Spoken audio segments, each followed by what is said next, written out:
He's in studio today, Sheriff Troy Dunn. He's not really here in his sheriff's capacity, although I might touch on a couple of sheriff issues. Good morning, Troy. Good morning, Gordy.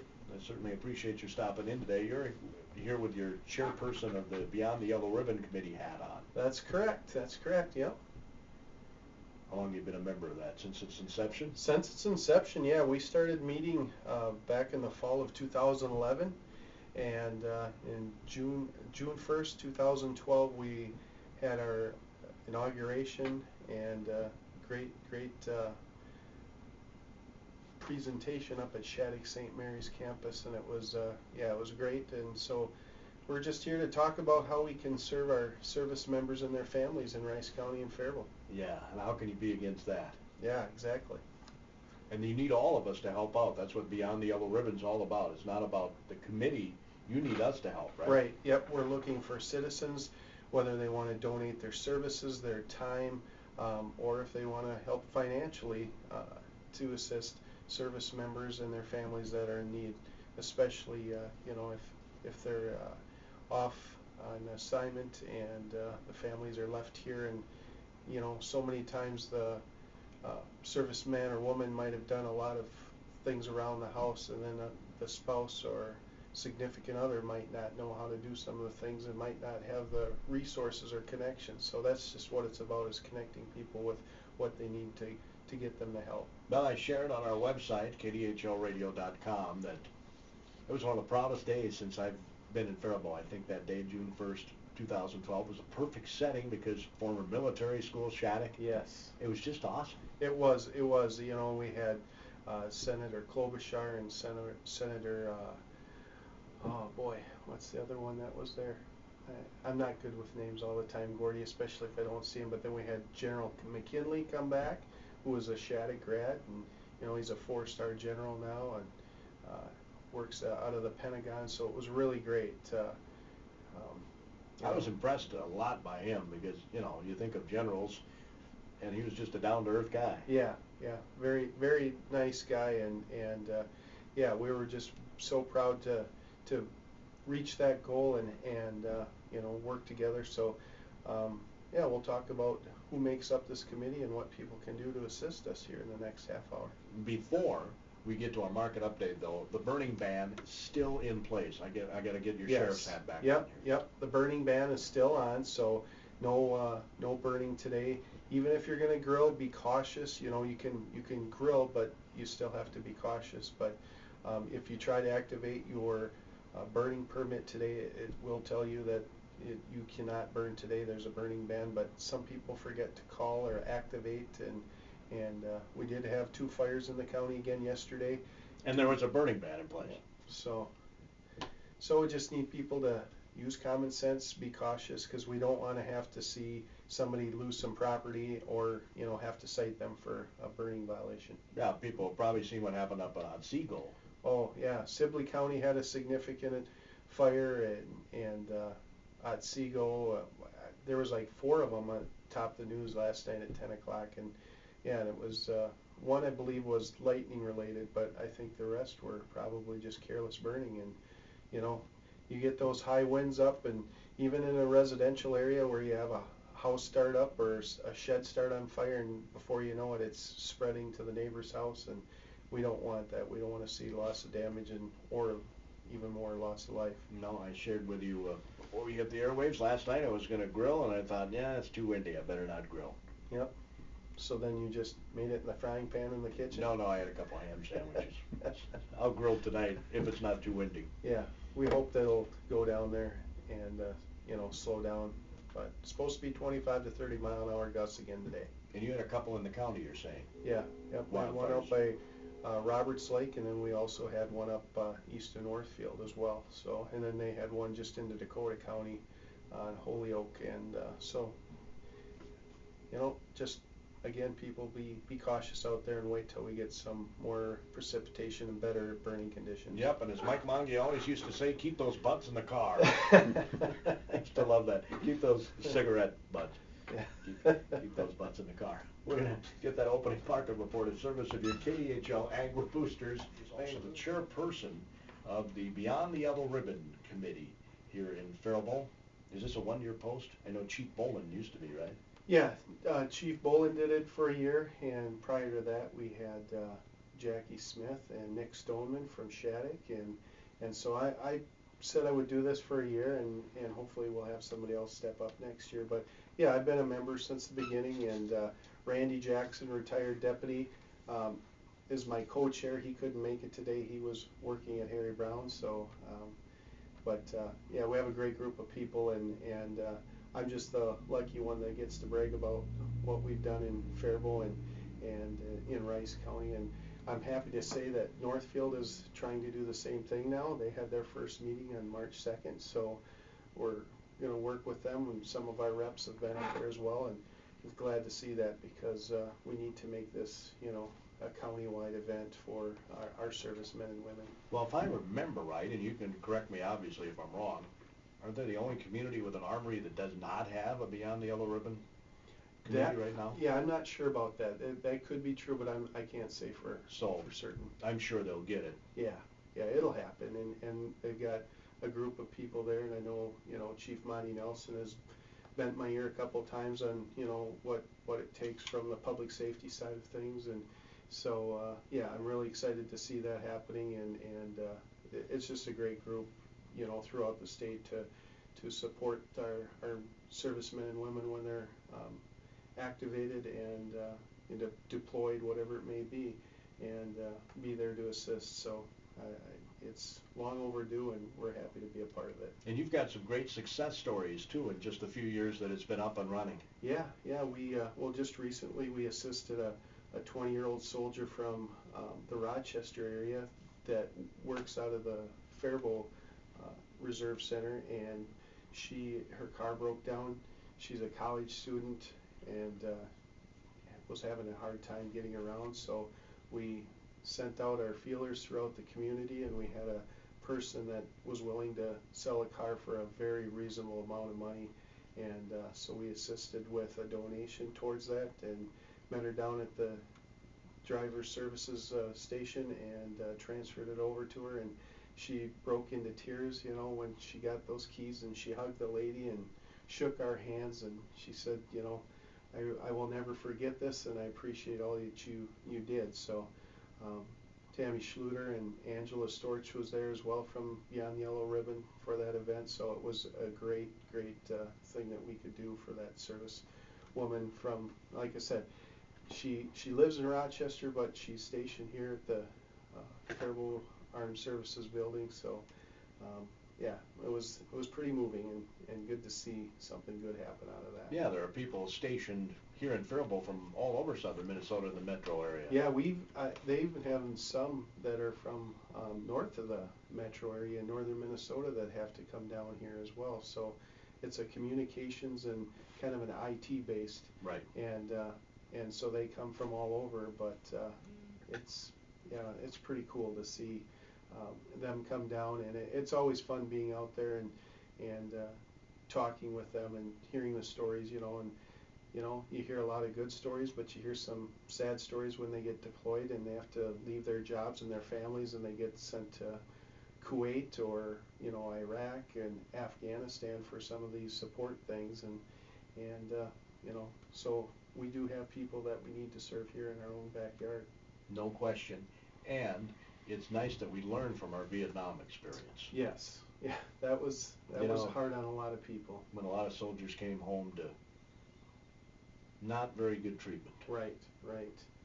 Yeah, it's I'm glad to see that people are being more receptive to our armed services personnel, and you may not agree with their deployment, right, but they don't have a choice in the matter. They don't. Nope, they're serving the country, and they signed on the dotted line, and they have to go where the government sees fit, and and it may not seem like a dangerous thing, but anytime you're uprooted from your home and your family, and things still have to keep going back here, and we need to make sure that their family's taken care of, just like they're taken care of when they're on deployment. So. And with 5 and 6 different tours of duty with the current Middle East efforts, a lot of these soldiers are, you'd think, burned out by now. I mean, 5 or 6 different tours. Yeah, and You know, and a lot of these, you know, soldiers are still relatively young. You know, they're out of high school, and like the one out of Rochester, she's going to college, and 20 years old. yeah, you know, and then all of a sudden you have to go somewhere.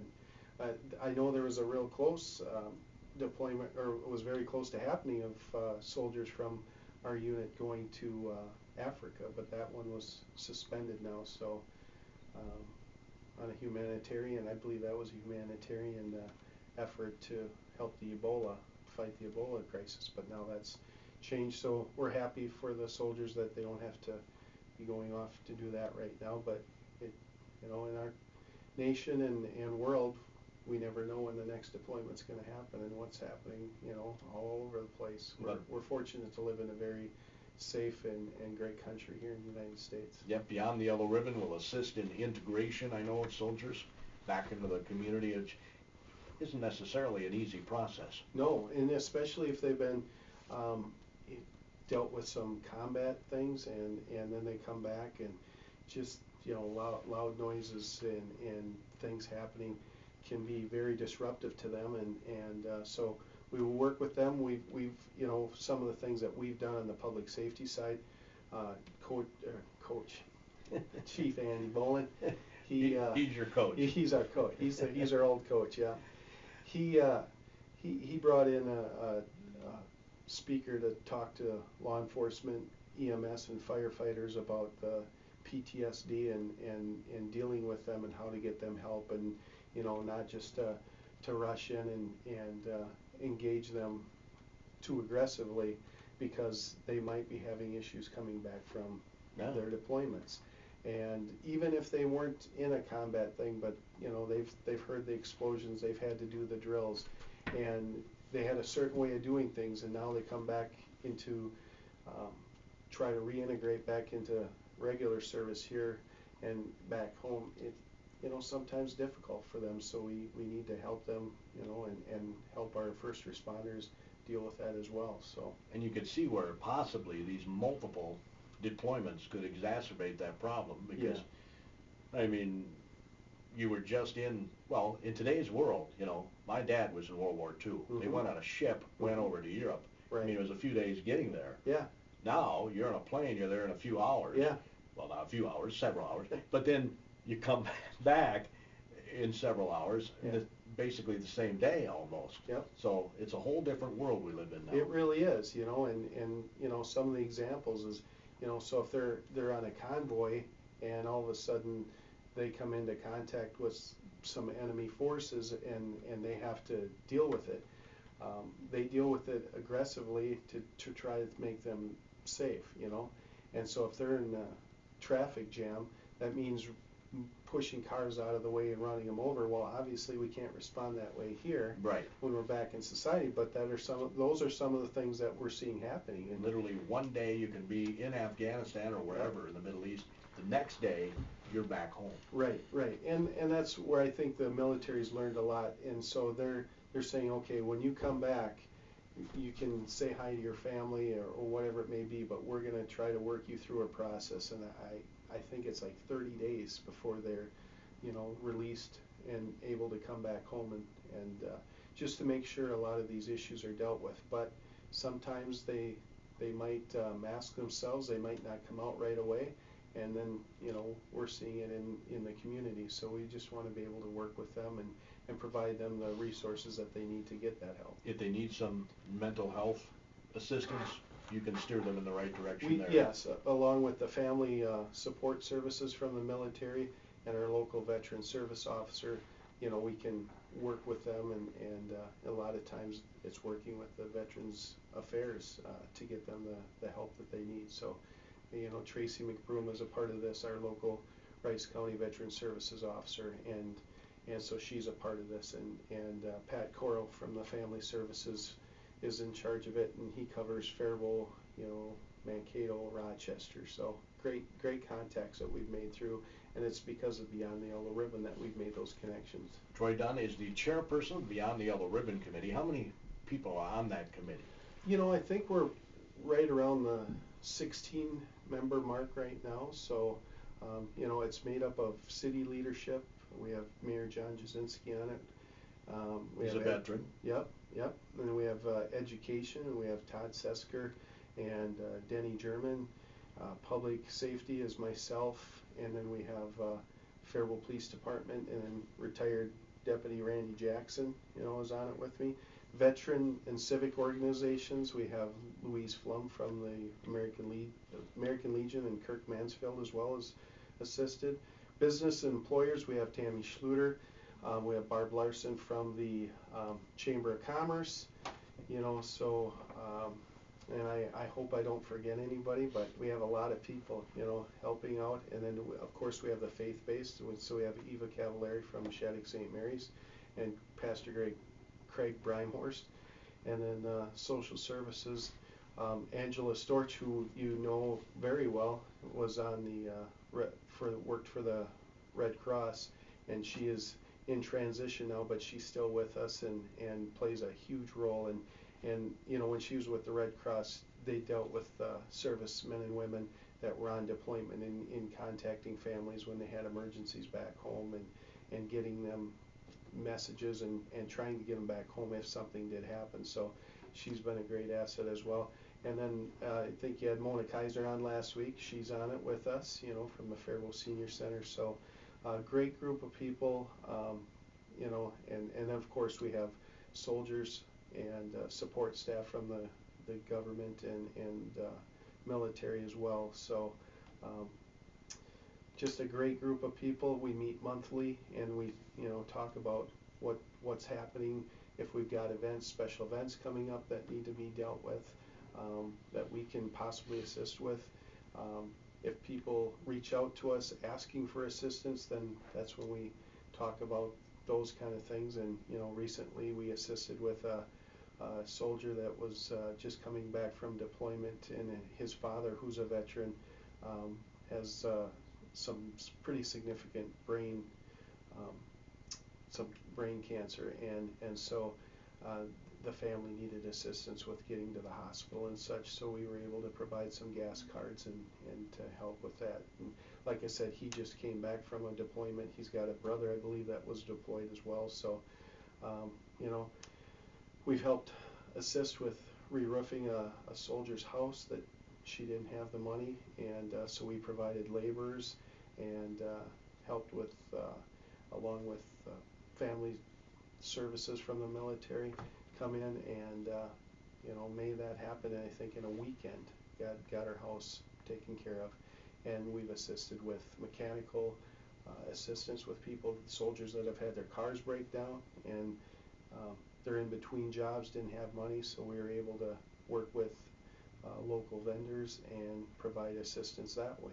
And so it's just a matter of getting people working together and that have contacts throughout the community to provide services above and beyond for these families and the service members of the family. So it doesn't sound like, what you need to do is be a good neighbor. So it sounds like just being a good neighbor. It is. Even if your neighbor is suffering, financially, can't afford to re-roof their house, but it needs to be re-roofed, you can help out your neighbor. Yeah, that's exactly it.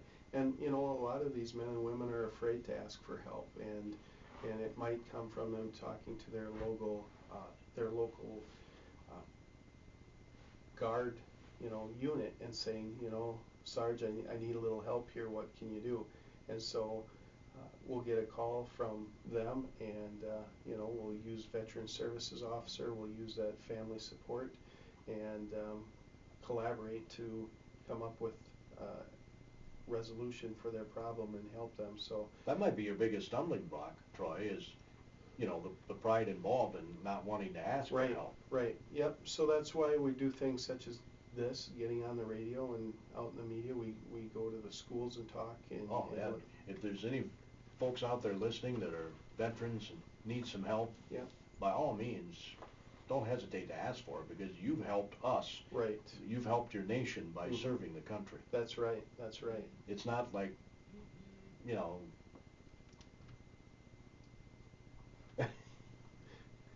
It's not the emergency strobe. We're good. Oh, okay. You scared me there for a second. His phone lit up right over there, and I'm thinking, the sheriff's got to go. Fire page, no. No, I hope not. No. Again, the burning ban is in place, by the way, folks. In Right. place until you guys say it's not. That's correct, that's correct. So it was put into place yesterday. Yeah. I lost my train of thought there when the phone lit up. I'll turn it over so the strobe quits going. No, that's quite How's all that? right. You probably need to see that stroke, because if you do have to boogie, you have to boogie. That's your job. We understand that.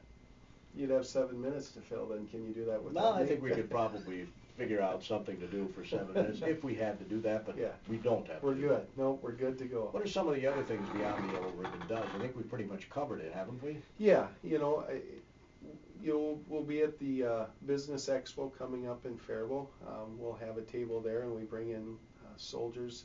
And in the past we've had a game there, and they spin to win a prize, and it could be anywhere from a pencil to a piece of candy to some balloons. But the grand prize was the MREs, the meals that the soldiers eat. That's the grand prize? Yeah. You've eaten those? Yeah, yeah. And, we want people to see, This is in not the field. This is not bashers. No, this is not, they don't fly Jerry Kess out into the field and let them do the ribs and burgers and Oh, can you everything, imagine if those ribs were in the field? Oh, We'd yeah. have one kind of an army. They'd probably double their enrollment, I bet, huh?